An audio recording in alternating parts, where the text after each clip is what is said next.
쇼펜하우어의 인간관계에서 반드시 기억해야 할 3가지. 고독을 사랑했던 쇼펜하우어는 19세기 독일의 철학자로 비관주의적 세계관으로 널리 알려져 있습니다. 세상은 고통으로 가득 차 있다라고 말한 철학자가 인간관계에 대해 어떤 통찰을 가지고 있었을까요? 흥미롭게도 금전 거래를 하지 말라고 합니다. 금전 거래는 결국 실망과 상처를 남긴다면서 현대 사회에도 유효한 인간관계에 대한 지혜를 실제 사례를 들어가며 이야기하였습니다. 쇼펜하우어의 인간관계론은 그의 주요 저서 삶의 지혜와 팔레르곤과 팔랄리포메나에서 가장 잘 드러납니다. 그는 우리 모두가 고슴도치 딜레마에 빠져 있다고 보았습니다. 서로에게 너무 가까이 다가가면 아프고 너무 멀리 떨어지면 외롭습니다. 이러한 딜레마 속에서 쇼펜하우어는 3가지 핵심 원칙을 통해 건강한 인간관계를 유지하는 방법을 제시했습니다. 오늘은 쇼펜하우어의 인간관계에 관한 3가지 핵심 원칙을 살펴보고 이를 현대사회에 어떻게 적용할 수 있는지 알아보겠습니다. 1. 타인에 대한 기대를 조절하라. 우리는 타인을 있는 그대로 받아들이는 법을 배워야 한다. 즉, 그들의 성격과 기질을 그대로 인정해야 한다. 쇼펜하우어는 인간관계에서 발생하는 많은 실망과 고통이 비현실적인 기대에서 비롯된다고 보았습니다. 그는 사람들이 자신의 이상이나 필요에 맞춰 타인을 바꾸려는 시도가 실패할 수밖에 없다고 주장했습니다. 기대 조절의 3단계. 현실 인식. 모든 인간은 완벽하지 않으며 각자의 한계와 결점을 가지고 있습니다. 타인의 본성 수용. 사람의 근본적인 성격은 쉽게 변하지 않습니다. 관계의 균형 찾기. 타인의 장점은 즐기고 단점은 인내하는 지혜가 필요합니다. 쇼펜하우어는 타인에게 지나치게 관대하지 말라고 조언합니다. 이는 타인에 대한 과도한 기대가 결국 상처나 실망을 초래할 수 있음을 의미합니다. 금전 거래에서의 심리. 돈을 빌리는 사람의 심리. 초기에는 감사와 미안함이 존재합니다. 빌릴 때는 상대방의 호의에 의존하며 고마움을 느끼지만 이는 시간이 지나면서 점차 희미해집니다. 기대감과 압박감에서 점점 벗어나려는 심리가 작용합니다. 돈을 갚아야 한다는 부담감이 커질수록 심리적 방어 기제로 분노, 무시, 회피가 나타나며 점차 빌려준 사람에 대한 불신과 원망으로 변합니다. 작은 금액은 쉽게 갚지 않으려는 심리가 많습니다. 금액이 적을 경우 빌릴 때 명확한 상환 계획 없이 빌리고 상대방이 적은 돈이라고 대수롭지 않게 생각할 것이라 판단하는 경우도 있습니다. 빌려준 돈을 받을 때 빌려준 사람의 심리. 처음에는 신뢰와 배려의 기대를 갖습니다. 믿고 도움을 줬다는 긍정적 감정이 있지만 시간이 지나도 돈이 회수되지 않으면 점점 불안과 분노가 커집니다. 재촉과 독촉이 반복될수록 심리적 스트레스와 상처가 커집니다. 빌린 사람이 갚지 않으려 하거나 변명하면 배신감과 상실감이 깊어지고 상대방을 의심하게 됩니다. 돈뿐 아니라 인간관계도 상실될 위험이 큽니다. 결국에는 금전 문제로 인해 친구나 가족과의 관계가 깨지기도 하며 갈등이 심해져 연락을 끊는 사태로 발전할 수 있습니다. 심리적 갈등의 원인과 특징. 서로에 대한 기대의 불일치가 큰 갈등을 낳습니다. 빌려준 사람은 약속한 기간 내 상환을 기대하지만 빌린 사람은 그 기대를 무시하거나 회피하려는 경향이 있습니다. 감정의 엇갈림과 방어 기제가 심리적 거리와 갈등을 확산시킵니다. 빌린 사람은 미안함 대신 분노와 회피를 선택하고 빌려준 사람은 실망과 상처를 받습니다. 상황이 악화되면 서로가 잃는 게 많아집니다. 빌려준 사람은 금전과 신뢰를 잃고 빌린 사람은 인간관계와 자존감을 잃는 악순환이 발생합니다. A씨는 친구에게 20만 원을 빌려주었으나 친구는 처음에는 갚겠다고 약속했지만 시간이 지나면서 연락을 피하고 변명을 하면서 갚지 않았습니다. A씨는 점점 불신과 분노를 느꼈고 결국 우정을 잃게 되었습니다. 친구는 갚아야 할 부담에 스트레스와 회피 심리가 커지면서 더 연락을 안 하게 되었습니다. 반대로 소액일 때는 빌린 사람이 적은 돈이니 괜찮겠지라고 생각해 갚지 않는 경우가 많아 빌려준 사람은 소액이라고 해도 신뢰 문제라며 심리적 상처를 크게 받는 사례도 있습니다. 고슴도치의 딜레마. 쇼펜하우어의 고슴도치 비유. 쇼펜하우어는 1851년 저서 소품과 부록에서 인간의 관계를 고슴도치에 비유했습니다. 이는 서로 가까이 있자니 상처받고 멀리 있자니 외로움을 느끼는 인간의 본성을 잘 설명합니다. 작용과 반작용. 고슴도치는 자신의 가시를 보호하며 동시에 다른 고슴도치와도 최소한의 거리를 두어 상처받지 않기 위해 노력합니다. 이 비유는 기대와 실망 사이의 관계를 잘 보여줍니다. 예술가들은 종종 독립성과 창의성을 중요시하며 이는 쇼펜하우어가 강조한 자아 중심의 관계와 유사합니다. 예술가들은 자신의 작품을 통해 다른 사람들과의 관계를 절제하면서도 독립된 세계를 유지합니다. 쇼펜하우어가 말하는 돈과 기대 조절. 쇼펜하우어는 타인에 대한 기대를 조절할 때 특히 돈과 관련된 욕망과 기대를 줄이는 것이 중요하다고 보았습니다. 책 쇼펜하우어 인생 수업에서는 단순히 많이 버는 것보다 가진 돈에 대해 감사하고 만족하는 마음가짐이 진정한 경제적 자유를 이룬다고 말합니다. 돈으로부터 벗어나 주인의 삶을 살려면 기대를 내려놓고 현실에 감사하는 태도가 필수적임을 역설합니다. 친구나 가족에게 금전적 도움을 기대하는 상황에서 상대방이 자신 기대만큼 도움을 주지 않아 실망하는 경우가 많습니다. 쇼펜하우어의 관점에 따르면 타인의 경제적 상황과 의지를 인정하지 않고 기대만 높일수록 갈등과 고통이 심해집니다. 따라서 기대를 현실적으로 조절하고 필요한 경우 의존도를 낮추는 것이 관계를 건강하게 유지하는 방법입니다. 소셜미디어와 로맨틱 코미디는 완벽한 관계의 환상을 심어줍니다. 이런 비현실적인 기대는 실제 관계에서 지속적인 실망을 가져옵니다. 내 남자친구는 왜 내 마음을 몰라주는 걸까? 내가 원하는 걸 말하지 않아도 알아채야 하는 거 아닌가? 쇼펜하우어는 그런 기대 자체가 불행의 원인이라고 했어. 사람들은 마음을 읽을 수 없어. 원하는 게 있다면 명확하게 소통하는 게 중요해. 그래도 노력은 해줘야 하는 거 아닐까? 물론이지. 하지만 노력과 완벽한 이해는 다른 문제야. 상대방의 기본적인 성격과 한계를 인정하면서 소통하는 방법을 찾는 게 더 현실적이고 건강한 접근 방식이야. 이 고독의 가치를 인정하라.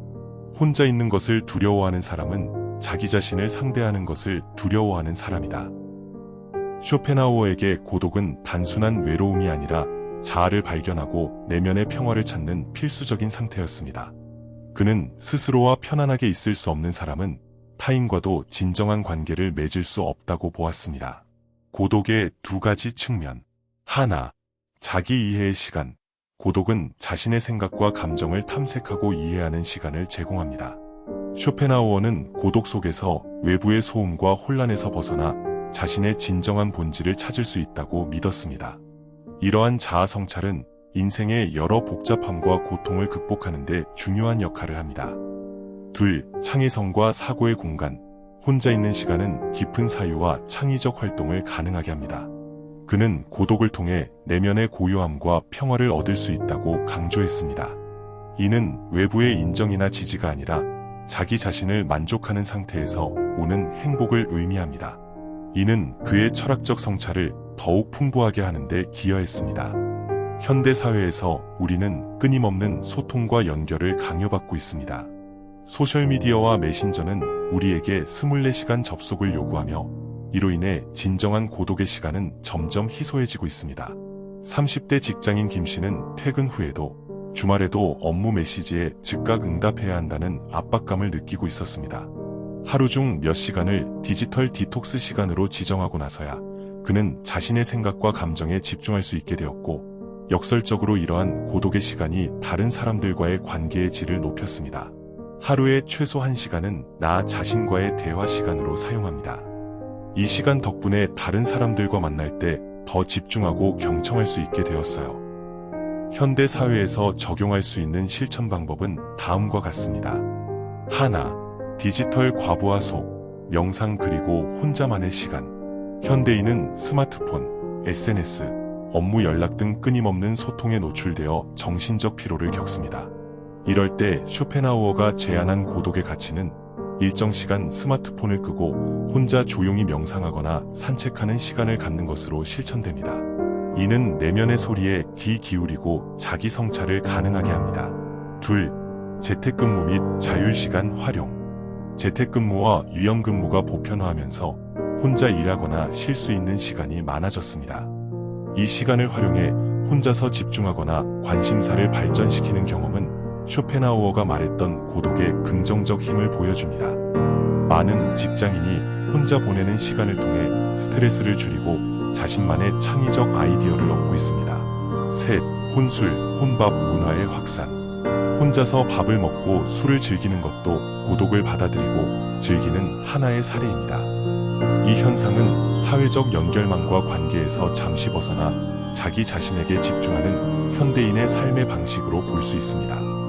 이는 쇼펜하우어가 강조한 타인의 시선에서 자유로워지고 자신과 마주하는 시간과 일맥상통합니다. 넷, 자기계발과 독서 시간 확보. 많은 사람들이 자기계발을 위해 일부러 혼자 독서하거나 글쓰기에 몰두합니다. 이는 쇼펜하우어가 고독 속에서 자아를 발견하고 세계를 성찰하라고 한 철학적 권고를 실천하는 예로 고독이 내면 성장과 지적 독립에 기여함을 보여줍니다. 3. 깊고 진실한 관계만 남겨라. 거짓말은 일시적인 문제를 해결할 수 있지만 영원한 불신을 만든다. 쇼펜하우어는 진정한 인간관계의 기초로 정직함과 진실성을 강조했습니다. 대부분의 인간관계가 욕망, 이기심, 기대에 의해 복잡해지고 고통을 낳는다고 진단했습니다. 그러나 일부 진실한 관계는 내면의 깊은 성찰과 상호 존중을 바탕으로 형성될 수 있다고 봤습니다. 이를 위하여 자신과 타인에게 정직한 것이 장기적인 관계 구축에 필수적이라고 보았습니다. 정직함의 세 가지 차원. 하나, 자기 자신에 대한 정직, 자신의 감정, 생각, 욕구를 인정하고 직면합니다. 둘, 타인에 대한 정직, 거짓된 칭찬이나 위선적 행동을 피합니다. 셋, 관계에서의 정직, 관계의 실체와 한계를 인정합니다. 쇼펜하우어의 철학에서 깊고 진실한 관계를 남겨라는 명제는 인간관계의 본질적 어려움을 인식하면서도 적어도 몇몇 인간과는 진실된 관계를 유지할 수 있음을 의미합니다. 그는 인간의 이기심과 욕망이 관계를 왜곡하기 쉽다고 보았지만 진정한 관계는 욕망을 넘어선 상호 이해와 존중에서 가능하다고 보았습니다. 오랜 친구나 가족 간의 깊은 신뢰.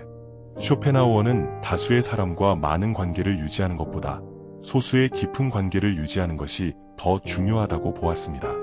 예를 들어 오랜 세월 겪은 시련과 어려움을 함께 이겨낸 친구나 가족 간에는 타인의 결점과 욕망을 이해하고 받아들이며 진심으로 소통하는 관계가 형성됩니다. 이러한 관계는 대체로 돈독한 신뢰와 상호 존중을 기반으로 하며 쇼펜하우어가 말한 깊고 진실한 관계의 좋은 예입니다. 멘토와 제자의 관계.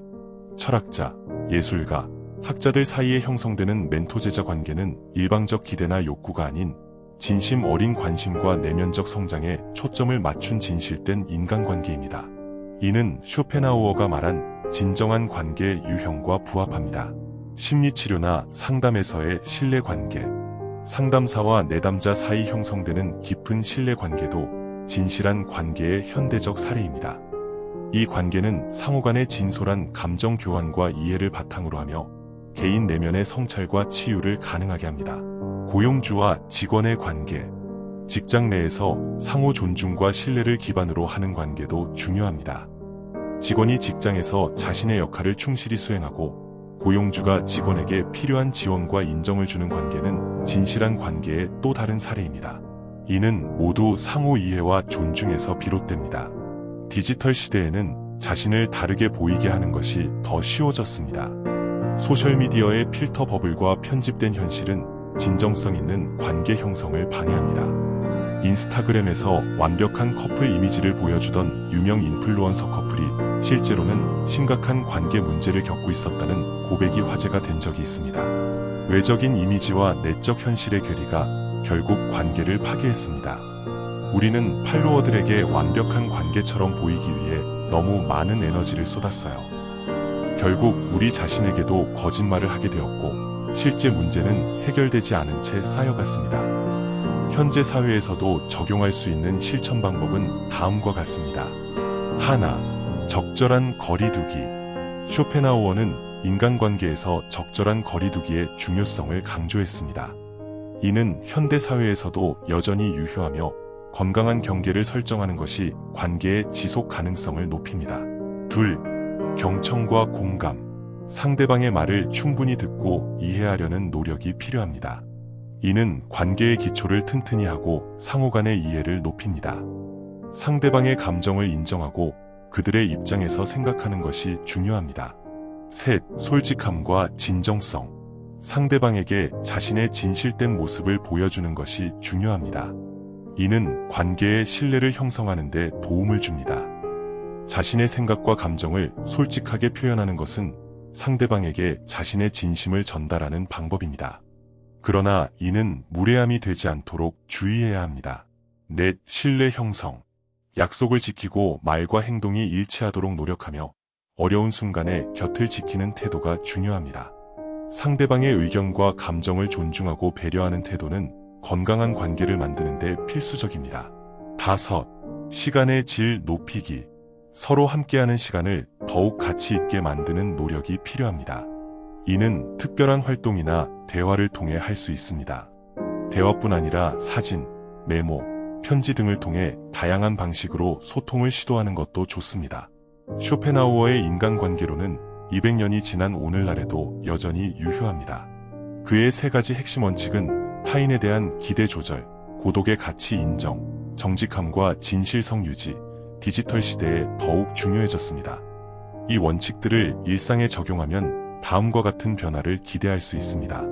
자신과의 관계가 개선되어 타인과의 관계도 더욱 건강해집니다. 비현실적인 기대로 인한 실망과 좌절이 줄어듭니다. 진정성 있는 관계를 통해 더 깊은 연결과 만족감을 경험할 수 있습니다. 쇼펜하우어는 인생은 고통으로 가득 차 있다고 말했지만 동시에 그 고통을 현명하게 다루는 방법도 제시했습니다. 그의 가르침을 통해 우리는 더 의식적이고 만족스러운 인간관계를 구축할 수 있습니다. 여러분은 어떻게 쇼펜하우어의 지혜를 자신의 관계에 적용할 수 있을까요? 오늘부터 작은 변화를 시작해보는 것은 어떨까요?